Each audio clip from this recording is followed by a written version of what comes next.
Madam आप किस जिले से हैं? उन्नाव से। ये आप भी जो है मदरसा टीचर हैं? जी। कितने सालों से पढ़ा रही हैं? मैं 7-8 साल से आप पढ़ा रही हैं।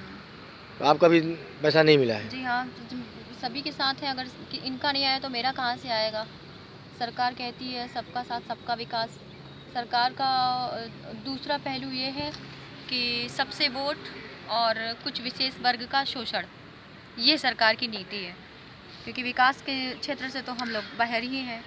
नहीं, जैसे लोगों का कहना है कि जो है सरकार भेदभाव कर रही है और मदरसों में केवल मुस्लिम ही पढ़ाते हैं।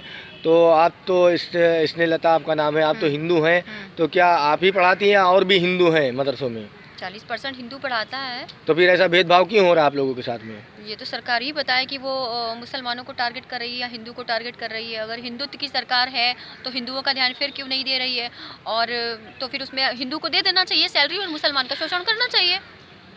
जी, सरकार अगर हिंदुत्व की सरकार कर रही है तो हम हिंदुओं को दे दो 40%, और उसके बाद 60% मुस्लिमों का आप भरपूर शोषण कीजिए, हम भी आपके साथ हैं। नहीं, कहने का मतलब है अगर 40% हिंदू भाई को दे देंगे तो क्या हिंदुस्तान में रह करके क्या उनको कानून का अधिकार नहीं है, या समान जैसे इंसान रहते हैं वो नागरिक नहीं है, मुसलमान है, क्या उनको मुसलमान होना हिंदुस्तान में जुर्म है क्या उनका? तो ये तो उनको समझना चाहिए, ये उनकी राजनीति है कि वो किस प्रकार की राजनीति कर रहे हैं। अगर वो हिंदुस्तान के वासी नहीं है, नागरिक नहीं, तो फिर उनको आधार कार्ड क्यों देते हैं, उनसे वोट क्यों लेते हैं? ये तो उनको समझना चाहिए। ये मैं तो उनकी लैंग्वेज बोल रही हूँ कि जो वो बोल रहे हैं हिंदुत्व की सरकार है तो हिंदुओं की भी रक्षा करो भाई।